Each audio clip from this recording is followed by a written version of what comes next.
RCF.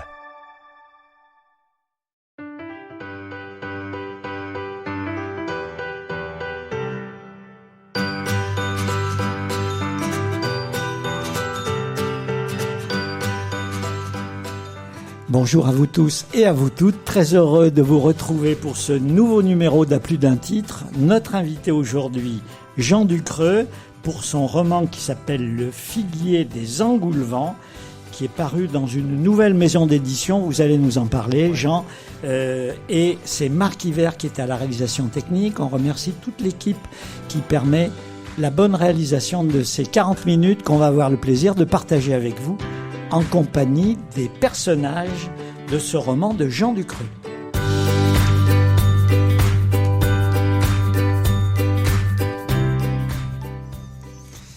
Alors, Jacques, eh bien, la tradition le veut et on garde les bonnes traditions. Oui, alors, Jean Ducreux, né à Montbrison, faut d'abord le dire. Ça classe déjà le personnage. Études à Jean Monnet, docteur en études américaines, 10 ans à l'étranger. Vous parlez 6 langues, vous êtes professeur d'anglais à l'université de Lyon-Ladois, retraité. Scénariste, ex-dirigeant de start-up, spécialiste des polars qui se passent dans la plaine du Forêt, ou à Lyon, plus exactement à Bellecour, le moineau de Bellecour, et puis il y en a un qui se passe en Égypte. Oui. Voilà. Vous voulez parler de celui-là en premier ou bien... Voilà. Donc voilà une bio rapide mais assez complète qui montre votre éclectisme et puis votre passion de la découverte, des rencontres, d'une vie. Ouais. Certainement, passion des rencontres, passion des voyages aussi. Je sais que j'ai pas beaucoup écrit dans l'année écoulée parce que on était plus de 2 mois en Asie du Sud-Est, donc ça a donné d'autres idées de romans, et avec mon épouse, on s'est vraiment éclaté. Donc, s'éloigner un petit peu du quotidien, de la routine. C'est vrai que j'ai un curriculum vitae qui n'est pas du tout routinier, qui est plutôt... Oui, pour un universitaire, en général, les universitaires, ils ont des cursus assez pépères, si j'ose dire. Vous, pas du tout. Non, je suis un faux universitaire, en fait. J'ai enseigné, je sais pas combien d'années...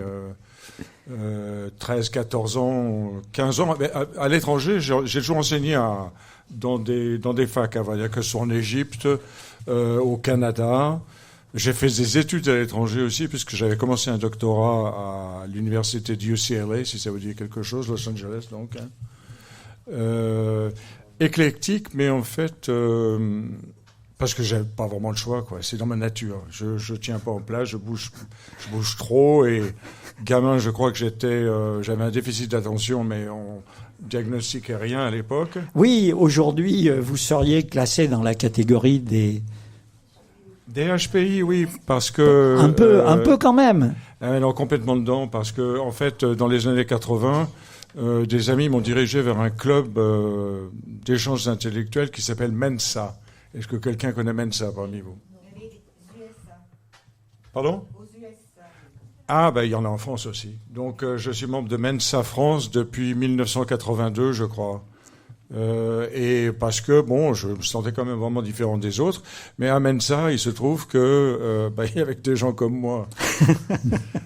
Donc, voilà, le principe de Mensa, et je vais marquer une très courte parenthèse, c'est simplement que il faut avoir un QI supérieur à quelque chose.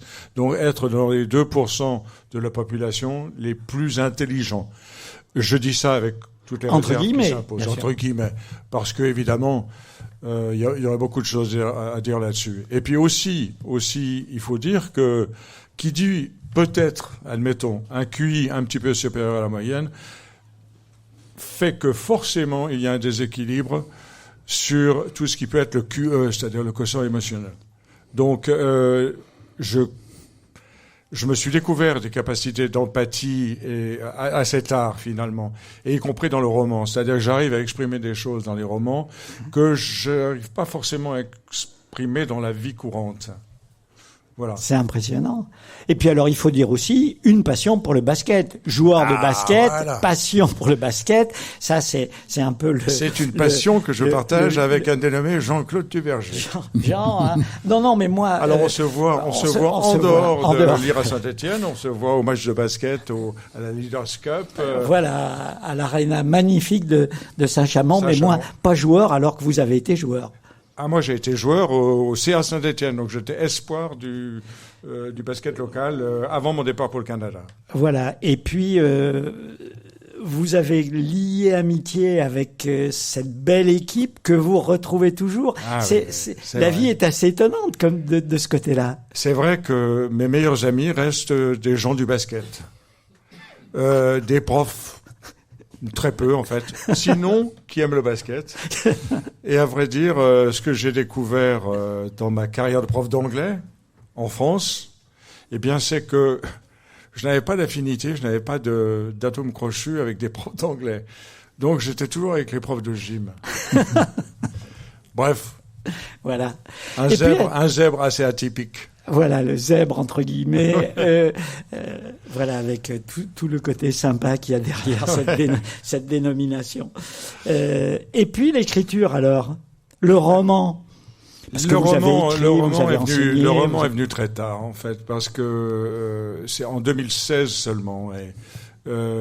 Parce que avant ça, eh bien, j'étais complètement obsédé par le cinéma. Et donc, j'ai écrit une vingtaine de scénarios de films, des longs métrages. J'ai eu le bonheur de signer 4 contrats professionnels, dont correctement rémunérés, le dernier, c'était vraiment bien. Et j'ai eu le malheur de ne voir aucun de mes longs métrages à l'écran. Simplement parce que quand on signe un contrat de scénariste, eh bien, il est dit la chose suivante. On a un avaloir qu'on donne tout de suite. Je vais vous donner un exemple précis. Sur mon dernier contrat, c'était un contrat à 30 000 €. Donc, c'est pas mal, hein, tout en sachant que le minimum pour la SSCD est de 28 000 €. Donc, j'ai touché mes 15 000 € et j'étais, donc la moitié, 50%, et j'étais censé percevoir la deuxième portion au premier tour de manivelle. Alors, qu'est-ce qu'on entend par premier tour de manivelle au cinéma? Eh bien, c'est simplement quand on engage le premier assistant réalisateur. C'est-à-dire qu'à ce moment-là, quand on commence à engager du personnel pour un projet qui est considéré comme viable, à ce moment-là, le film existe. Et moi, j'ai jamais eu ce bonheur. Hélas. Hélas. Mais ça va peut-être venir. Inch'Allah. Mais oui, bien sûr, oui. C'est épuré. Bon. Et on avait déjà fait une émission avec vous. On avait déjà fait une émission avec vous. Chez vous? Oui. C'est la troisième. Ah oui. Avec le moineau de Bellecour. Avec le moineau. Oui. Avec le moineau de Bellecour. Ah oui, parce que le moineau. Et puis un. Il y a 2 séries. Il y a une série. Il y a une série ligérienne, donc qui se passe ici, à Feurs, à Montbrison, etc. Et je suis venu pour un de ces volumes aussi. Voilà. Et puis le moineau. Alors le moineau, il y a eu 3 volumes. Le dernier, il se passait, joignez votre passion du basket avec ça se passe. polar. C'est une série d'actes de vandalisme à Lasvel, donc à l'Astrobal, la fameuse grande salle de Lasvel. Voilà. Et il faut dire qu'on est un peu tombé amoureux de ce moineau. Un rigolo pas possible. Officiellement, sa fonction est d'être détective privé, mais il est surtout mari de Maca et père de 6 enfants et d'un petit chihuahua, El Gato, qui s'appelle El Gato. Voilà. Pour ceux qui parlent espagnol. Voilà. Alors c'est un détective complètement atypique, un zèbre aussi. Et je viens de terminer le 4e. Alors le 4e, parce que quand on fini. s'était vu au basket, vous étiez en train de... Voilà. Le 4e est terminé, simplement je suis pas du tout satisfait avec... en relisant, il y a des choses qui sont pas mal, mais d'autres qui ne vont pas. Notamment mon chapitre 27, qui précède l'épilogue, et ce chapitre-là ne va pas. Donc il faut que je réfléchisse encore et que je le réécrive complètement. Voilà. Alors la maison d'édition maintenant. Alors cette maison d'édition, c'est pas grand chose. À savoir, pour le moineau de Bellecour, j'ai fonctionné avec les éditions Héraclite dans le Beaujolais. Des gens tout à fait respectables, passionnés. Mais bon, d'abord, il y avait des paiements en retard, mais ça, je pense, c'est inhérent à la profession, en quelque sorte. Donc ça, c'est pas trop gênant. En revanche, il mettait pas le paquet, quoi. Et le moineau passait mal dans les librairies de Lyon. Or, il m'a sorti une liste où il y avait 67. Alors, j'ai dit que c'était 67 librairies qui avaient vendu le moineau. Donc, mais c'est pas, je crois pas qu'il y ait autant de librairies dans le Rhône. En revanche, il y a 67 librairies et bureaux de presse. Or, ils vendaient aussi dans les bureaux de presse. Donc, à 67, et en fait, il arrivait à passer un exemplaire dans une librairie, mais il n'y avait pas de stock, pas de mise en valeur, etc. Alors, je lui ai dit que j'étais vraiment très déçu et que, en plus, bon, sur le plan pécuniaire, je gagnais rien, quoi, évidemment. C'est-à-dire 2 euros 1,90 € l'exemplaire, etc. Oui. C'est pas ça, c'est pas le pécuniaire qui compte. Vraiment, j'aimerais bien être lu par beaucoup de monde, quoi, et donc sur Lyon. Et je me suis dit, je peux faire aussi bien. Peut-être pas mieux, on verra bien, mais aussi bien. Donc, mon fils étant sans emploi, eh bien, on a battu le pavé, on a trouvé un allié dont je ne parlerai pas, et on a démarré une maison d'édition qui s'appelle Firberel. Dès aujourd'hui, vous pouvez aller réclamer Le Moineau de Bellecour ou le Figuier des Engoulevents en librairie. Vous allez le trouver. Il y a des ISBN qui vont bien et une distribution qui est assurée en librairie par Cyberscribe. Voilà. Donc, et puis en fait, en plus, évidemment, les libraires de la Loire que je connais bien, comme à Saint-Étienne, la librairie Forum, souhaitent continuer à travailler avec nous en direct. Je dis nous. Oui. En direct. Donc, par exemple, Raphaël Panarisi de Forum m'a dit ce matin, écoute, il me reste encore des figuiers, mais je lui ai dit que je pourrais lui en livrer. Je crois qu'il lui en reste 3 simplement en rayon. Voilà. Donc, c'est une petite RCF, maison d'édition complètement modeste, sans prétention aucune, évidemment. RCF, Saint-Étienne. Voilà, et bien maintenant on va partir à la rencontre de ce Figuier des Engoulevents, ce roman de Jean Ducreux. Alors, la plaine du Forêt, Lyon et Bellecour, pour notre moineau de Bellecour, là, tout à fait ailleurs, dans une région que vous adorez, et qui n'est pas très connue finalement, parce que on connaît la côte, on connaît éventuellement les châteaux, Qatar, mais le fond de ce pays que vous aimez, dites-nous. C'est un pays un pays aride avec du raisin, des olives, etc. Et c'est un pays où en fait la famille Ducreux passe ses vacances. La famille du grand complet, c'est-à-dire avec mes 3 enfants, les pièces rapportées, comme on dit, et puis les 4 petits-enfants aujourd'hui, qui nous tiennent bien occupés, eh bien, on passe 3 semaines à Raziguères. Alors, Raziguères, c'est à côté d'Estagel, c'est-à-dire grosso modo à 25 km de Perpignan, mais à l'intérieur du pays. Donc, et à l'intérieur du pays, ça n'est plus du tout... C'est plus du tout la même chose que sur la côte, et d'ailleurs, mais on est tellement bien que... Sur 3 semaines, on va peut-être passer une journée à la plage seulement. Parce qu'on est mieux dans les collines, en fait. Où il fait très chaud. Mais vraiment, c'est très agréable. C'est un beau pays avec le contrefort des Pyrénées en arrière-plan. C'est absolument magnifique. Des pinettes, des vignes. Moi qui adore les vignes, donc voilà. Et puis les gens. Les gens sont particuliers, mais ils sont quand même très ouverts et très accueillants, je trouve. Vraiment, hein. Catalan, il y a de la... Alors, bon, ils se bagarrent toujours entre catalan et occitan, mais pour moi, c'est pas un véritable débat, parce que, en tant que linguiste, je considère pas qu'il y ait une distance suffisante entre les deux parlers, pour qu'on puisse, se positionner ni pour l'un ni pour l'autre. Ce sont des dialectes. Alors, excusez-moi si j'utilise le terme dialecte, ça fait réagir personne. Moi, c'est parfait. Des dialectes, en fait, qui sont entre le français et l'espagnol. Plus proche du français, à vrai dire, et plus proche du... Voilà. Mais bon, chez nous, on appelle ça plutôt l'Occitanie. La Catalogne arrive un peu plus au sud, bien sûr. Hein. Voilà, donc, ce Figuier des Engoulevents, vous allez nous raconter, là encore, une histoire à trame policière, mais Oh, c'est pas vraiment Pas policier. vraiment non policier, non. Non. Il y a des, on va découvrir des choses, il y a des secrets qui vont remonter, mais c'est pas vraiment une enquête. Non, c'est pas une enquête. C'est pas une enquête. Et c'est l'histoire d'un mec, comme on dit. l'histoire d'un mec, mais Qui a un peut-être beau QI aussi. Qui est Qui a un beau QI aussi, lui. qui a un beau QI. Mais je voudrais d'abord les engoulevents, parce que vous en parlez, ça fait rêver ce mot. Qu'est-ce que c'est? Je savais pas. C'est un engoulevent, c'est un petit oiseau plutôt de type nocturne qui a une drôle de tête, vraiment un drôle de bec un petit peu penché vers le bas, et qui est mignon comme tout, presque aussi beau qu'un moineau. Alors, c'est l'histoire d'un mec. Jacques, il vous a plu ce mec, je pense. C'est un mec. Son malheur, c'est qu'il est honnête. Son malheur, c'est qu'il est honnête. Et Honnête, puis il a épousé une femme qui est directive. Une garce. Ah, voilà. Regardez-les tous les deux.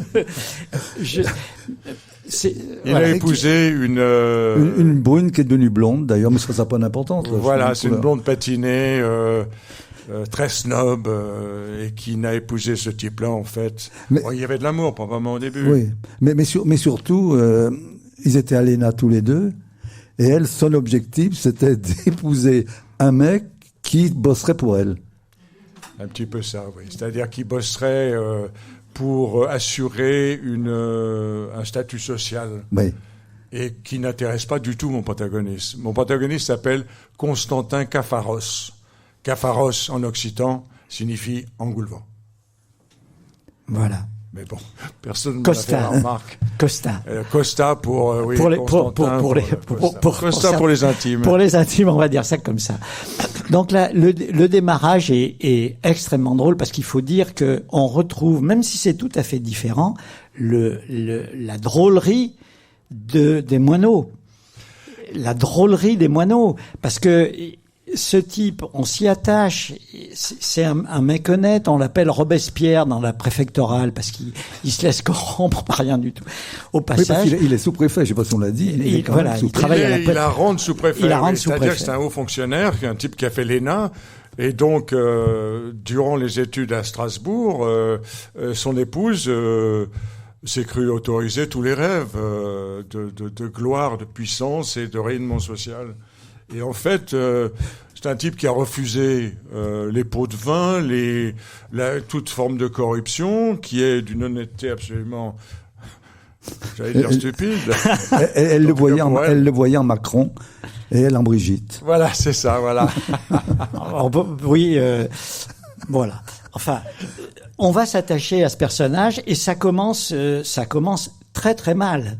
Ça commence très mal parce que on découvre qu'il est affublé non seulement d'une femme qui est, je vous laisse Difficile. l'adjectif difficile, garce entre nous, hein, entre guillemets, mais d'un beau-père. Là aussi, vous êtes amusé à nous le faire, ce beau-père. J'ai le beau-père quand j'étais à Stockholm, en fait, j'étais pas prof, j'étais attaché de presse à l'ambassade de France parce que je lisais la langue suédoise et que tous les matins je devais faire une revue de presse dans le bureau de l'ambassadeur.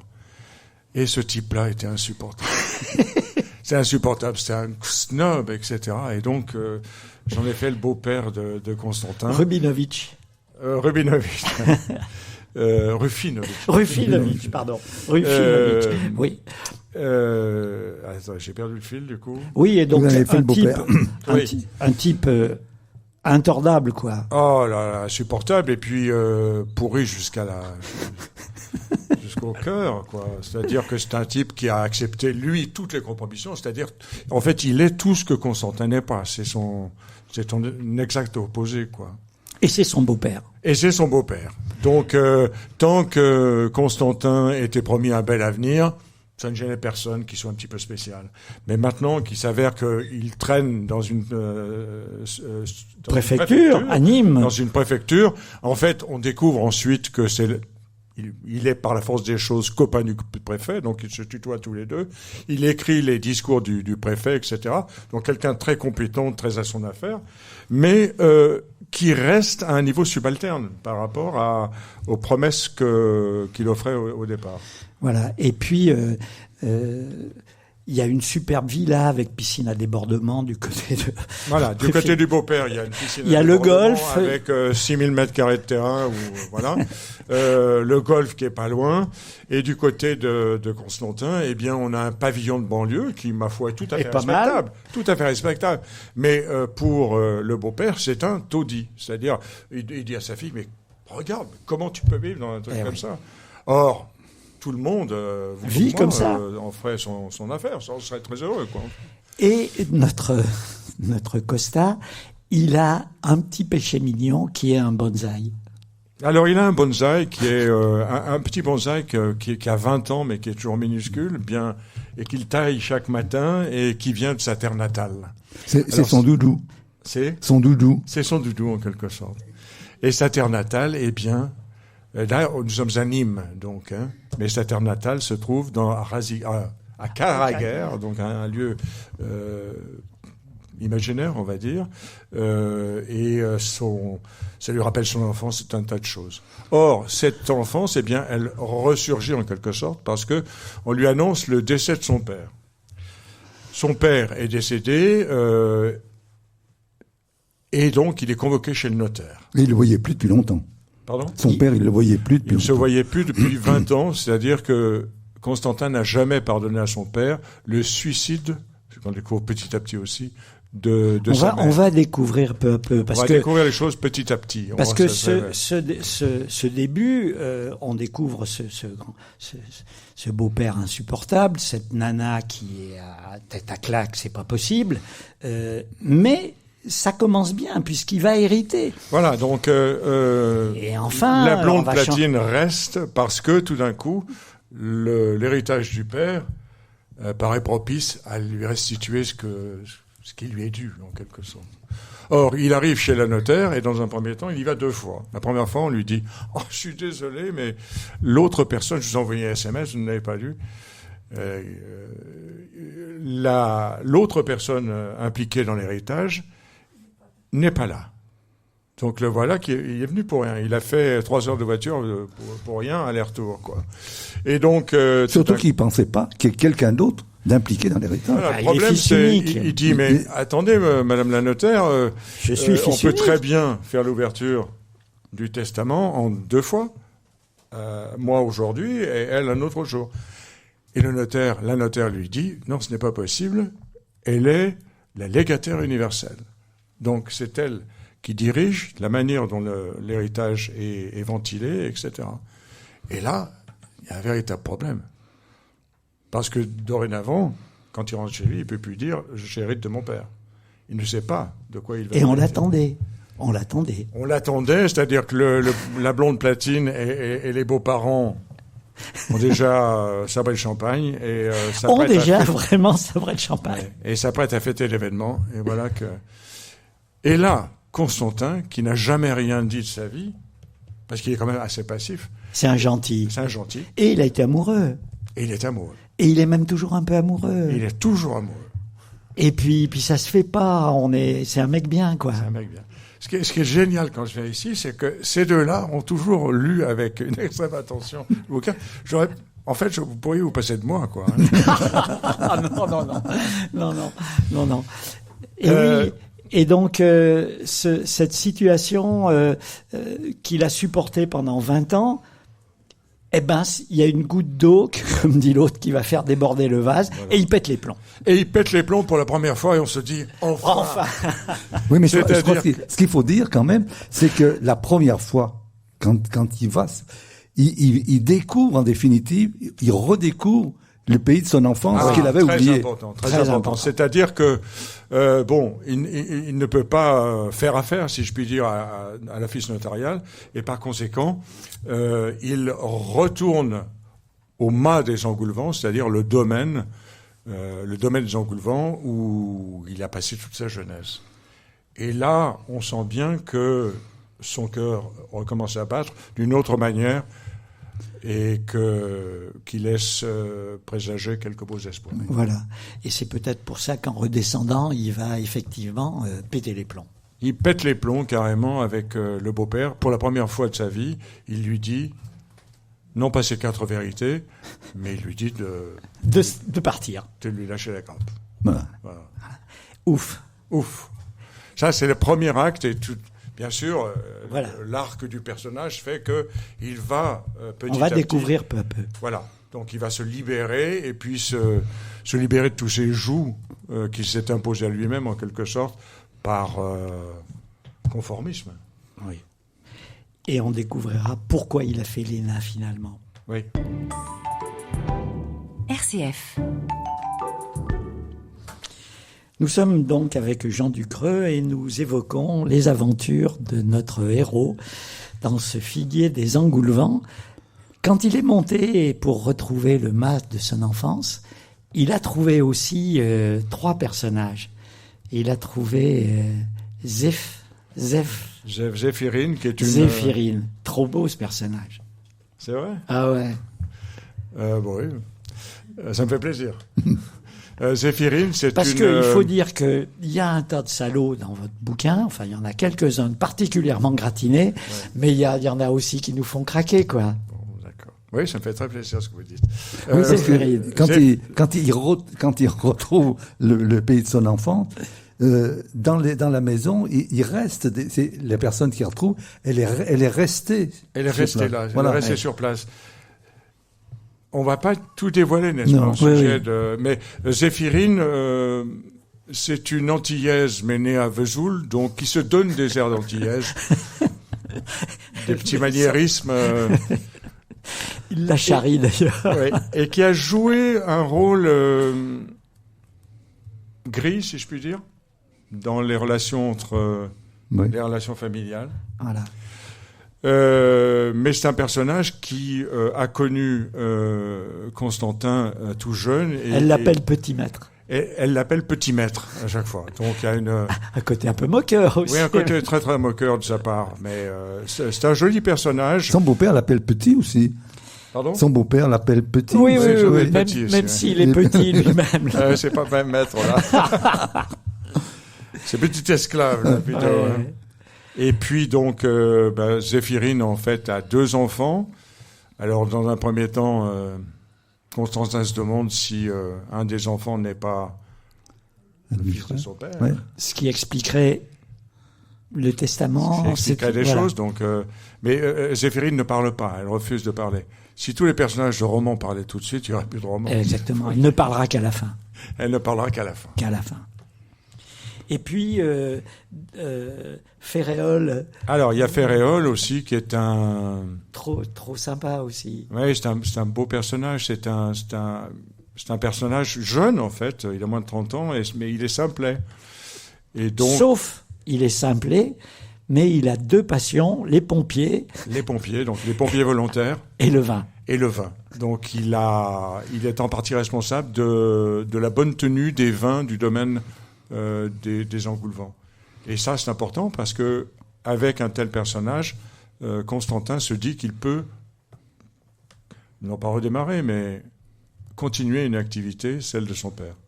C'est-à-dire suivre les traces de son papa, qu'il apprend forcément à redécouvrir aussi. Alors, peu à peu, on va comprendre que l'éclat qu'il a fait avec son beau-père, c'est le basculement. Ça y est. Il va couper peu à peu les plombs. On va l'aider à les couper, d'ailleurs, l'éponge, pour lui faire des tours de vache. Là aussi, vous y allez pas avec le dos de la cuillère. Il fallait vraiment... Oui, mais il fallait non pas grossir le trait, mais faire en sorte de bien marquer l'engagement du personnage. Quand il renonce à ce à quoi il renonce, je pense que c'est un geste très très fort de sa part. Mais effectivement, le beau-père, vous l'avez compris, c'est un salopard. Donc, il le fait passer sous ses fourches caudines, mais en lui proposant un marché qu'il est obligé d'accepter, mais qui est insupportable. Oui. Et il le supportera pas. Et il va se battre. Alors, il a aussi un pote, un nouveau détective privé, mais pas exactement le même que notre moineau, mais qui est aussi un personnage extrêmement extrêmement vrai. chaleureux, drôle, avec une grande faconde, et qui surveille, parce qu'il... Qui fait de belles photos dont on peut pas parler. Exactement, mais qui surveille son pote alors qu'il devrait pas le faire, mais quand même. Eh ben, c'est-à-dire que Il le trouve tellement naïf, il faut l'aider, quoi. Est naïf, et le fameux copain détective privé, c'est en fait un pied noir qui a... Il y a une véritable affection entre les deux personnages. Et il raconte un peu ses enquêtes, qui sont des enquêtes essentiellement de secrets industriels qu'on dérobe d'un côté ou de l'autre. Et on gagne beaucoup d'argent là-dedans. On gagne beaucoup d'argent là-dedans, évidemment. Hein. Donc, là, Il vaut mieux faire ça que les adultères. Oui, c'est vrai. Quand on est. Vrai. Et donc, il s'aventure quand même, ce détective privé, à enquêter un petit peu sur la blonde platinée. La blonde platine. Vous verrez en lisant le livre. Vous verrez ce qu'elle... Parce que la blonde platinée, et là aussi c'est très drôle, elle doit aussi tenir son rang, donc recourir au service d'un chirurgien esthétique, qui est le chéri de toutes ces dames. Qui est le chéri de toutes ces dames. Déclaré ouvertement, autoproclamé homosexuel. Seulement, il serait peut-être un peu bi que ça m'intéresse. Mais c'est très bien parce que au moins les Maribank, ces opérations qui coûtent la peau des fesses, si j'ose dire, ou la peau des seins, ou la peau des seins en l'occurrence. Donc voilà, peu à peu, on va découvrir le monde autour de notre héros, de notre Constant. Et puis il décide de rester finalement. Il décide de rester. Il décide de rester contre toute vents et logique, marées, contre toute la logique. Le préfet essaie de lui dire, mais non, reste avec moi, qui va m'écrire mes discours maintenant? Et en fait, il lui dit, écoute, je prends un congé sans... non. Il dit, j'arrête complètement. Voilà, le préfet lui dit, je te donne un an, et puis si ça marche pas, tu reviendras. Voilà, dans un an, tu as pris un congé sans solde et tu pourras revenir à la préfecture sans problème. Il ira même encore plus loin plus tard. Oui. Et Constantin se dit, non, je ne veux pas de filet. Donc je saute dans le vide et sans filet. Et là, c'est génial, quoi. C'est génial. C'est génial. Mais c'est quand même très dangereux. C'est quand même parce qu'il n'a pas de copains. copains Quand il fait ça. Ouais. Alors, il faut dire aussi que sur cette place où il fait si chaud, il y a un restaurant avec un restaurateur qui est quasi au pire, si j'ose dire. Oui, il est bien pire. Il est bien pire. C'est ce que... bon sang, je n'ai que le terme anglais en tête, c'est school bully. C'est-à-dire un harceleur. Un harceleur. Il a commencé tout petit. Il a commencé tout petit. Constantin raconte d'une certaine manière comment, en fait, l'autre a cherché à le noyer dans le petit lac où ils allaient se baigner étant enfants, etc. Et ce restaurateur, il n'a qu'une idée en tête. Il veut absolument racheter le Mas des Engoulevents, lui disant, écoute, regarde, ces bâtiments délabrés, là, tu viens déjà d'investir avec un plombier, un couvreur, etc. Arrête les frais, je t'achète le tout, et je te le paye correctement. Plus que correctement. Ce qui lui mettra un peu la puce à l'oreille. Voilà, ce qui lui met la puce à l'oreille, un type aussi intéressé, pourquoi fait-il ça, quoi? Eh bien, un type assez intéressé, mais qui s'y prend très mal, parce qu'en fait, il n'arrête pas d'insulter Constantin, plutôt que de le caresser dans le sens du poil, quoi. Alors, il y a donc ce restaurant, et puis il y a une librairie. Ah, voilà, on y vient. On y vient, mais il nous reste 7 minutes, Jacques. On l'a gardé pour la fin, oui. J'ai une anecdote à vous raconter. Alors, allez-y. Non. Alors, dans la librairie, donc, qui s'appelle... Une petite librairie. Une petite librairie, librairie Qatar, elle s'appelle, et il est complètement impossible que cette librairie soit rentable. Ça, c'est complètement impossible. Sauf que, dans ce cas présent, la libraire est handicapée, elle est en chaise roulante, et c'est aussi un amour d'enfance de Constantin. Oui, elle est en chaise roulante, mais à la vue de Constantin, elle met ses béquilles sur l'épaule. Eh oui. C'est-à-dire qu'elle avait un petit peu baissé les bras ou les jambes, oui. Et que elle revoit Constantin et elle commence à s'animer à nouveau. Et Belle histoire d'amour. ah, c'est une très très belle histoire d'amour. Oui, je crois. Oui, parce que finalement, Constantin, il est parti. Il l'a abandonné pour réussir, alors qu'il avait rien pour réussir. Mais c'est sa mère aussi qui a tout fait pour qu'il reste pas fils de paysan, mais qu'il devienne quelqu'un. Ouais. Elle a projeté sur lui, et puis il est tombé sur cette nulle, cette garce. Et finalement, il a complètement abandonné notre Faustine, dont évidemment on est tous amoureux, parce qu'elle est trop bien, quoi. Ouais. Elle est trop bien. Moi le premier. Ouais. Mais bon, il faut quand même considérer une chose, c'est que en fait, depuis 20 ans, il n'a pas parlé à son père, mais depuis 20 ans, il n'est pas vraiment heureux. Il a des enfants. J'en dirai pas plus. Voilà. Ils ont des enfants. Ils ont eu des enfants. Ils ont eu des enfants. Ils ont eu des enfants. Mais voilà un homme malheureux, quoi. Il va à la préfecture dans les transports en commun parce que sa guenon a besoin du véhicule pour aller se faire des piqûres de Botox. C'est exactement ça. Le midi, il déjeune tous les jours avec son pote détective privé Dalili. Qui chaque fois le chauffe, mais ça ne marche jamais. Oui, ça ne marche jamais, quoi. Et le reste du temps, il s'occupe de son bonsaï. Il s'occupe de son bonsaï. Ouais. Il s'occupe de son bonsaï tout le temps. Donc, si vous voulez, ce bonsaï, c'est symbolique de quelque chose qu'il aimerait retrouver. Et de fait, sans révéler trop, il va le replanter sur sa terre natale, en quelque sorte, à la fin du roman. Alors, l'anecdote de tout à l'heure, quoi. Alors, bon, l'anecdote, ça va être long. L'anecdote est la suivante. C'est-à-dire que quand j'ai commencé le Figuier des Engoulevents, c'est devenu un projet de plus en plus personnel au fil des semaines.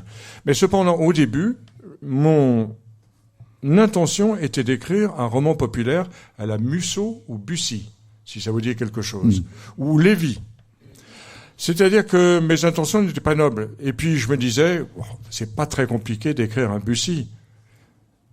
Et je le pense, mais je ne sais pas, je crois pas avoir réussi parce que j'ai mis trop de trucs personnels en fait là-dedans.